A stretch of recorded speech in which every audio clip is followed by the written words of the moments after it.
Boa noite a todos os irmãos em Cristo, né? Para nós é uma honra muito grande estar aqui, né?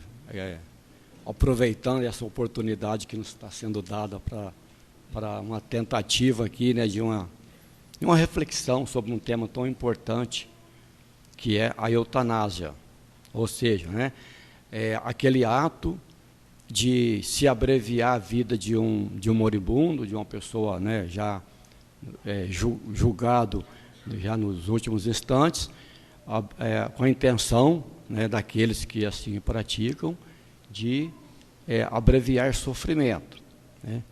Então, assim, o tema, inicialmente, ele parece ser, dependendo da ótica, parece ser simples, mas eu achei ele, para mim, um pouco complexo, né? Muito envolvente. E eu optei por, em vez de ir diretamente no Evangelho, cujo título da lição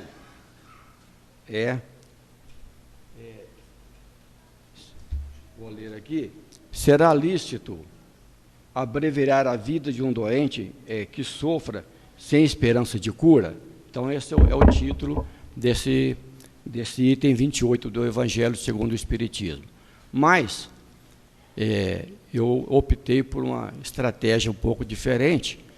Eu devo antecipar aqui que a minha maneira poderá ter, assim, vai trazer um pouco de impacto, porque não, né, eu vou, assim, como se diz, cortar a carne, porque o tema precisa ser tratado com coragem de ser tratado. Nós vivemos numa sociedade extremamente materialista, né, embora os nossos esforços, né, de desprendimento e tudo, mas a verdade é que a nossa cultura, né, e hoje, o estágio que hoje nós vivemos da humanidade, predomina os interesses materiais, predomina os interesses econômicos, né? O econômico, ele está, assim, ele que diz, que dita a ordem do que fazer e do que não fazer. E na saúde, não é diferente. Não é diferente. Ou seja, por ser a saúde uma questão tão relevante no que diz respeito à busca do bem-estar, à busca da longevidade que todos nós, né, todos nós procuramos, no momento em que nós dependemos do sistema de saúde, nós estamos sujeitos, dependendo das mãos e que a gente venha cair, né, ou do colo que a gente venha cair, a gente está sujeito a ser usado em benefício da questão econômica, né? Eu digo isso pelo seguinte: entre tantas coisas, eu estive algum tempo comprometido com a questão da saúde pública em Franca, né? Conselho Municipal de Saúde, onde nós tivemos a oportunidade às vezes nós tínhamos o compromisso de fazer intervenções nas instituições de atendimento à saúde, para buscar a humanização do atendimento, né? E nós deparamos com coisas assim, bastante assim, chocantes. Como vou citar um exemplo aqui para os irmãos e para as irmãs, né? Ouvindo gestores de uma instituição de saúde, né, chegou então uma pessoa responsável por uma ala para poder relatar o estado de saúde de um determinado paciente. E disse, dentro das expressões ou dos gestos, o estado assim era desanimador, né? E então a pessoa veio consultar o que fazer. Suponho eu que a pessoa estava internada sob efeito lá de aparelhos, né? Aparelhos clínicos. Qual foi a resposta que eu ouvi? Entre as duas pessoas, aquele que deveria orientar sobre o que fazer, perguntou antes de qualquer coisa, tem outro para pôr no lugar? Se não tem, deixa mais. Então vejam vocês a situação, né? Ela é bastante delicada, em que sabemos que os aparelhos hospitalares são de alto custo, né? Às vezes tem aparelho que custa mais de R$1 milhão de reais. Um aparelho de cintilografia deve custar hoje, eu imagino, quando foi comprado o primeiro em Franca, ele custou R$1 milhão e já faz bastante tempo, né? Então o sistema, ele entende que um aparelho muito caro, ele não deva ficar ocioso para não dar prejuízo. Veja como que é a questão como a questão é tratada, muito delicado, né? Lembrando uma outra questão mais recente, em que o filho de um amigo, ele está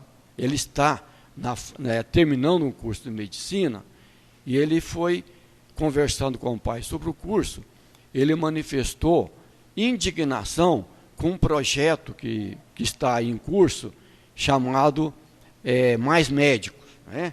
Ele manifestou, por ser estudante de medicina, ele manifestou, junto ao pai, indignação com relação a essa iniciativa do governo, certo ou não, mas, né, tem uma polêmica, deve ser, existe uma divergência sobre se é correto ou não é correto. Nós não vamos aqui entrar no mérito, deixamos aí para reflexão de cada um, né? Mas, do que esse amigo me confidenciou, é o seguinte: qual era o motivo da indignação?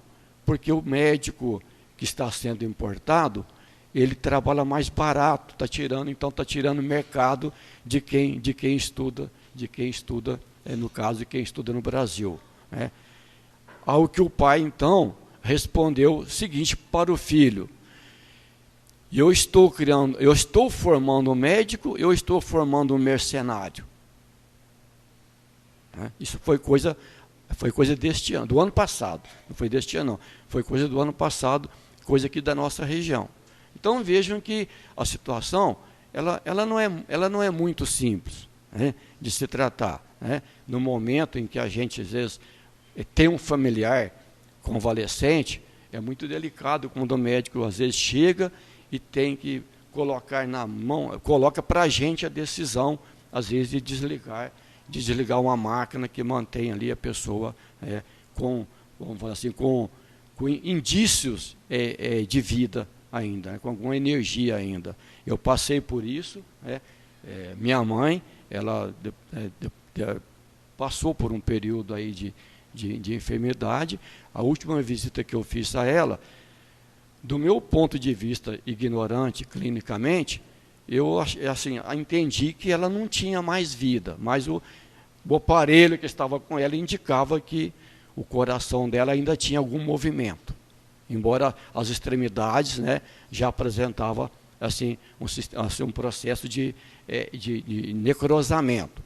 Então, dentro do entendimento que o Evangelho nos traz, eu até me conforto achando que o procedimento dela foi um procedimento onde ela foi tratada ali com dignidade, né? Não sei se estava ali apenas para sustentação de máquina, mas tinha algum sinalzinho, sim, pela máquina se percebia que tinha alguma coisa ainda de energia no corpo dela. Então, é muito delicado essa questão, né, para a gente estar refletindo, né? Eu advirto sobre isso porque a gente corre o risco aqui até de falar coisa que não falar assim, do agrado de um ou de outro. O tema saúde, ele é bastante, quando a gente vai estudar, quando a gente está na sociedade envolvido com a questão da saúde, tem bastante divergência, porque um detalhe é que a saúde hoje, ela é muito cara. Os pesquisadores, eles querem retorno financeiro. Os laboratórios de pesquisa, eles querem retorno financeiro, eles não vão fazer graça, não vão fazer graça para ninguém, né? E o sistema, vamos dizer assim, governamental, que pela Constituição, né, artigo 196, né, veja que beleza, saúde, um direito de todos e um dever do Estado, né? O nosso SUS, vamos dizer, ele é conhecido como o melhor plano, né, o melhor planejamento de saúde que possa ter, se ele funcionar adequadamente, né? Mas falta dinheiro e muitas vezes, né, os gestores, né, de gestores públicos ou os gestores das unidades de saúde têm de escolher, pela questão do custo, muitas vezes tem de escolher quem viver mais ou quem deixar a sorte de Deus. Ainda bem que tem alguns médicos, né, que têm a humildade, mesmo não acreditando em Deus, tem a humildade de dizer, só Deus. E a pessoa entrega, reconhecendo que a medicina convencional, ela não dá conta de toda a demanda, né, que há. Mas, em resumo, nós chegamos à conclusão de que a principal causa da eutanásia, o abreviamento, né, da morte, né, de uma pessoa, o que move mesmo é principalmente o materialismo. Além dessa questão econômica que tem a ver, né, está ligado também ao materialismo, mas a questão de não levar em consideração um espírito que habita um corpo. Não leva em conta esse lado, e com todas as, né, conforme foi lido a lição aqui anteriormente, com toda a complexidade que se há, né? E por esse lado, né, ainda os materialistas, ainda, embora todo o avanço aí da medicina, da química, da biologia, né, o grande desafio que os materialistas nos impõem é provar a existência do Espírito, tá? Esse ainda é o grande desafio, né? Nós aproveitamos aqui, tiramos aqui como ilustração, nós trouxemos aqui um livro, do livro de Emmanuel. Eu peço licença para ler, para poder não fugir da fidelidade do pensamento de Emmanuel sobre a questão do atendimento à saúde. E então ele diz o seguinte, o item intitulado aqui, os problemas clínicos inquietantes.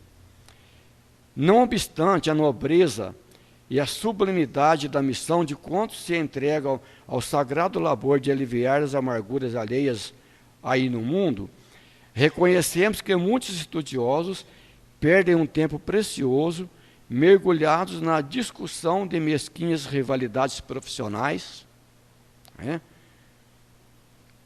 quando não se acham atolados no pântano dos interesses exclusivistas e particulares. Manuel dizendo, né, desconhecendo a grandiosidade espiritual do seu sacerdócio. O que se torna altamente necessário nos tempos modernos é reconhecer-se, acima de todos os processos artificiais de cura da atualidade, o método indispensável da medicina natural, com suas potencialidades infinitas. Analisando-se todos os desconhecimentos notáveis dos sistemas terapêuticos dos vossos dias, orientados pelas doutrinas mais avançadas, em virtude dos vossos conhecimentos humanos, com respeito à bacteriologia, à biologia, à química, etc., reconhecemos que, com exceção da cirurgia, que teve com Ambroise Paré, não sei se é esse o modo de expressar aqui, me perdoe, e outros intelectuais inteligentes cirurgiões de guerra, o mais amplo dos desenvolvimentos, pouco tem adiantado os homens na solução dos problemas da cura, dentre os dispositivos da medicina artificial por eles inventados. Então, você não vou ler completamente, mas veja que em 2 momentos aqui, ele citou aqui rivalidades profissionais, né, e interesses exclusivistas, né, a concorrência, quem é que fica com o doente ou quem descarta o doente primeiro. Né? Então, isso é Emmanuel para fortalecer aquilo que nós inicialmente dissemos. Ainda Emmanuel, no item utilitarismo, ele nos diz o seguinte: a ausência de demonstrações histológicas não implica a inexistência do espírito. Essa certeza que compete à ciência atingir. Muitos obstáculos, contudo, se opõem à obtenção desse desiderato, aliando-se ao preconceito acadêmico. O utilitarismo, está aqui novamente a palavra utilitarismo presente, né, na mensagem de Emmanuel sobre essa questão. O utilitarismo desenfreado que infesta a política e a religião. Esse obstáculo, o maior inimigo da expansão das verdades espiritualistas no mundo, porque oriundo de interesses inferiores e mesquinhos. A própria tendência ao ateísmo, imperante em quase todas as classes sociais, é um derivativo lógico do espírito de interesse. Novamente a palavra interesse aqui, né? Que tem destruído a beleza dos princípios religiosos, desvirtuados pelo utilitarismo de falsos missionários. Então veja, interesse e utilitarismo sempre presente, né, vamos dizer, nas reflexões que Emmanuel nos traz, referente a essa parte. Completando ainda, eu achei aqui num livro do Richard Simonetti, Contradições. Alfa e ômega da existência humana, nascimento e morte, não representam para o espírito nem o começo nem o fim da vida. São apenas marcas do caminho na grande jornada rumo à perfeição.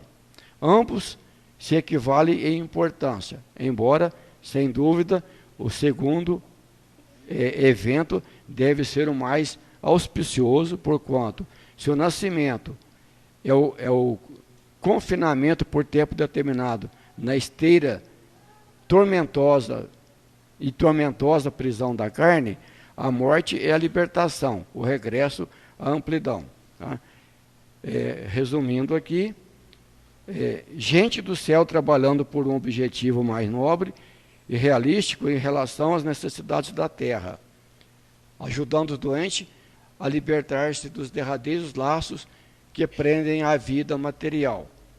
Então, nós não vamos prolongar na leitura direto, mas veja que, assim, sobre o tema, a literatura espírita, ela é muito vasta, né? E sempre, assim, do que nós deduzimos aqui, a advertência que vem em todos os pontos que traz essa questão à tona, é a questão do interesse, a questão aí do materialismo, propriamente dito. Então, assim, a gente entende, então, que essa questão, esse tema, ele é de grande relevância, né, para todos nós. E, embora tudo isso, essa turbulência toda, eu acho que a nós espíritas, pelo menos, cabe uma responsabilidade maior. Porque nós temos, se ainda há essa dominância de interesse material, descompromisso com a causa, né? Se ainda há um desafio, ou seja, as pessoas desafiando os espiritistas, nem propriamente os espíritas especificamente, mas os espiritistas em geral, com relação a provar a existência de espírito no corpo, né? E nós deveremos, nesse quesito, inverter a ordem, né? Eles teriam que provar que o espírito não existe, né? Mas a nós espíritas, nós temos vou falar assim, o privilégio de termos a certeza da existência do espírito, né? Alimentando um corpo, e a importância, né? Até o último recurso possível, né?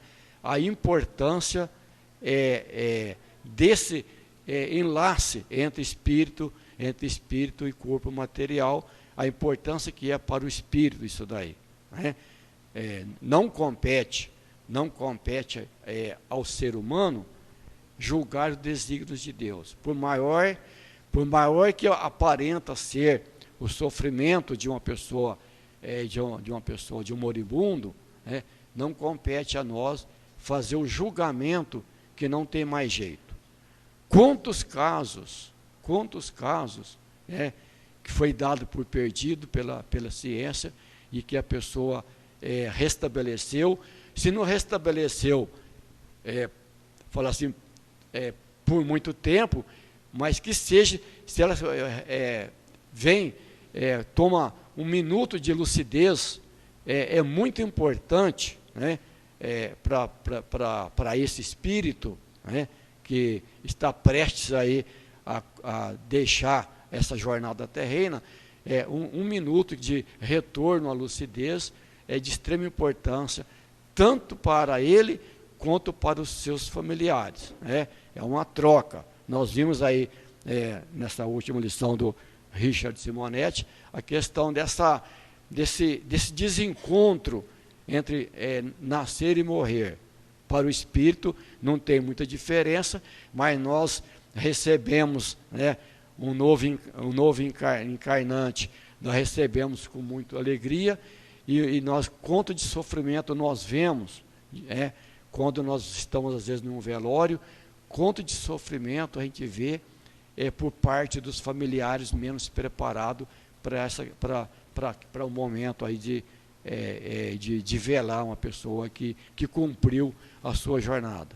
E sabemos nós, espíritas, que a inconformação ela é prejudicial, tanto para nós, que ainda permanecemos, né, na vida corporal, quanto para aquele que vamos dizer, que fez o seu embarque, né, para a estação do mundo espiritual, né? As nossas lamentações, a nossa inconformação é bastante prejudicial para ele, traz perturbação, né? Mas infelizmente ainda nós estamos nesse estágio, né, de compreensão sobre a nossa missão aqui na Terra, né, que a gente vê então o sofrimento, às vezes, de pessoas a ponto até de desencarnar também, de tanta dor. A pessoa perder a vontade de viver porque perdeu um ente querido, acha que a vida para ela perdeu todo o sentido, porque perdeu um esposo, porque perdeu um filho. Sabemos que não é simples uma experiência dessa, né? Não é simples, mas cabe a nós, principalmente a nós espíritas, né, estarmos sempre atentos, né, vigilantes, para a gente quando chegar o nosso momento, que sempre chega, ninguém está livre, né, de perder um ente querido, porque é o ciclo, né? Então, perdemos uma esposa, perdemos um esposo, perdemos um filho, perdemos os pais, né? Então nós devemos estar preparados. Todavia, né, a certeza, gostaria de, então, para ir concluindo, de reforçar que de maneira alguma, assim, não há explicação nenhuma que possa vir nos abonar um ato de eutanásia. Não compete a nós. Tá? Para concluir, eu vou concluir com exatamente o que diz o Evangelho sobre essa questão, né? que é o seguinte, recordando o título, será lícito abreviar a vida de um doente que sofra sem esperança de cura? Quem vos daria o direito de prejulgar os desígnios de Deus? Não pode ele conduzir o homem até a borda do fosso para daí o retirar, a fim de fazê-lo voltar a si e alimentar ideias diversas das que tinha? Ainda que haja chegado ao último extremo de um moribundo, ninguém pode afirmar com segurança que lhe haja soado a hora derradeira. A ciência não se terá enganado nunca em suas previsões? Sei bem haver casos em que se podem, com razão, considerar desesperados, mas se não há nenhuma esperança fundada de um regresso definitivo à vida e à saúde, existe a possibilidade, atestada por inúmeros exemplos, de o doente, no momento mesmo de exalar o último suspiro, reanimar-se e recobrar por alguns instantes as faculdades. Pois bem, essa hora de graça que lhe é concedida ser-lhe de grande importância, pode ser-lhe de grande importância. Desconheceis as reflexões que seu espírito poderá fazer nas convulsões da agonia e quantos tormentos lhe pode poupar o relâmpago de arrependimento. O materialista, que apenas vê o corpo e em nenhuma conta tem a alma, é inapto a compreender certas coisas. O espírita, porém, que já sabe o que se passa no além-túmulo, conhece o valor de um último pensamento. Minorai os derradeiros sofrimentos quanto o puderes, mas guardai-vos de abreviar a vida, ainda que de 1 minuto, porque esse minuto pode evitar muitas lágrimas no futuro. Então, eu agradeço a atenção de vocês. Essa é a modesta contribuição que eu pude trazer. Muito obrigado pela atenção.